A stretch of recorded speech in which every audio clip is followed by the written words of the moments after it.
শুভেচ্ছা জানাচ্ছি। আমার নাম সৈয়দ সিয়াদত আলী। আমি বাবলা গ্রামে, যে 1952 সালের 21শে ফেব্রুয়ারি শহীদ হয়েছিল, সেই বাবলা গ্রামে আমার বাড়ি। শহীদ হয়েছিলেন আবুল বরকত, ডাক নাম আবাই। আমি সম্পর্কে তার ধারণা। আমি দীর্ঘদিন থেকে বজ্রদুজা হারুন ভাইয়ের সঙ্গে জড়িত আছি। আজকে ঔরঙ্গাবাদ আমি জীবনে কোনদিন আসিনি।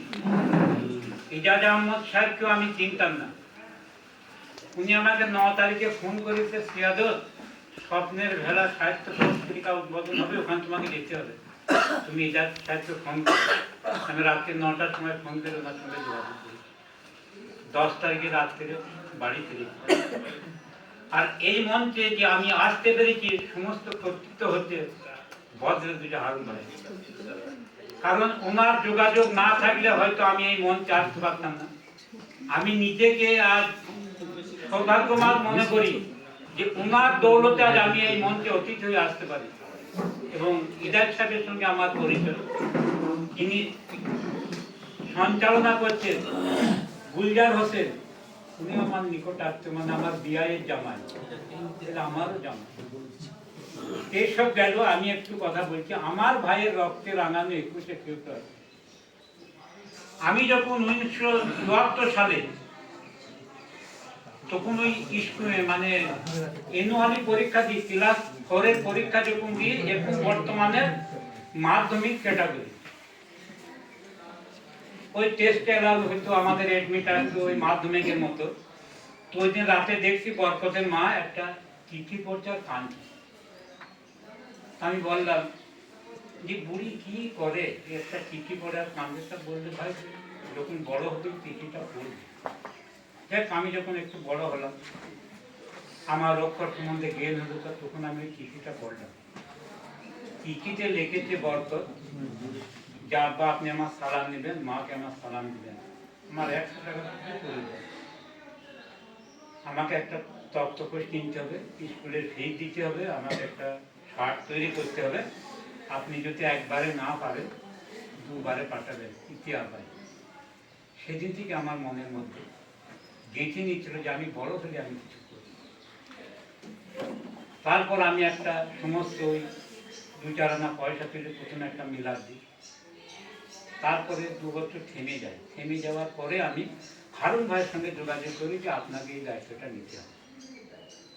তারপর 1994 সাল থেকে আমরা সেই অনুষ্ঠান আরম্ভ করে এসেছি এবং চলছে। সেখানে বহু গুণীমানী ব্যক্তি, সাহিত্যিক, তারপরে আপনার কি বলে সাংবাদিক, এমন কোনো নাই যে ওই বাবলা গ্রামে যায়নি। এবং সেখানে সকলেই গিয়েছে, ভরি ভরি প্রতিশ্রুতি দিয়েছে, কিন্তু আজ পর্যন্ত কাজ হয়েছে।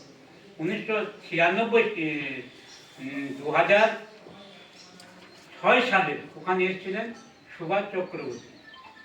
উনি একটা বাস চালু করে গিয়েছিলেন বাবলা থেকে কলকাতা। কিছুদিন সালার থেকে চলার পর কি জানি কোনো অনিষ্ট কারণের জন্য সেটা বন্ধ ছিল। 2021 সালে বর্তমান সরকারের তৎকালীন ক্রীড়ামন্ত্রী ছিলেন শুভেন্দু অধিকারী। তিনি এসে একটা ঘড়ি অনুষ্ঠান দিয়ে গেলেন যে আমি 6 মাসের ভিতরে বাবলা গ্রামে ঘড়ি পাঠিয়ে দেবো এবং বাস তৈরি। আজও সেই কথায় থেকে গত 8 তারিখে না 9 তারিখে দেখলাম আমাদের যে মাননীয় মমতা বন্দ্যোপাধ্যায়ের মুম্বাই যে পরিবহন মন্ত্রী আছে, তিনি নাকি ঘোষণা করেছেন যে নর্থ বেঙ্গল থেকে কিছু বাস চালু করা যাবে রোজ। আমি এইটা নিয়ে একটু আপনাদেরও দৃষ্টি আকর্ষণ করতে চাই, যাতে পুনরায় বাবলা গ্রাম থেকে এই বাসটা পুনরায় চালু হয়। এবং দেখেন বর্ধমান থেকে সর্বপ্রথম প্রবেশদ্বার হচ্ছে আমাদের বাবলা, মানে সালার, ওদিক থেকে আসলে পারে আমাদের হচ্ছে প্রবেশদ্বার। এবং আপনারাও একটু যাতে দাবি করবেন যাতে ওই বাবলা গ্রাম থেকে পুনরায় ওই বাসটা চালু হয়। আপনারা লিখবেন, আমরাও তো বিভিন্ন জায়গায় যোগাযোগ করবো এবং লেখালেখি করছি। আরেকটা আমরা দীর্ঘদিন থেকে আন্দোলন করে আসছি কলকাতার বুকে, বরকত একাডেমি। প্রচুর একাডেমি আছে, সে তো একটা ভাষা শহীদ, একটা বাংলা ভাষা আন্দোলন করতে গিয়ে তিনি শহীদ হয়েছিলেন, তার জন্য যাতে একটা কলকাতার বুকে বরকত একাডেমি হয়, তার জন্য আমরা লেখালেখি করছি। আপনারাও চেষ্টা করবেন, আপনারাও সকলকে জানাবেন। এই বলে আমি আপনাদের সকলকে শুভেচ্ছা জানিয়ে আমার বক্তব্য শেষ করলাম। ভুল ত্রুটি হলে ক্ষমা করবেন।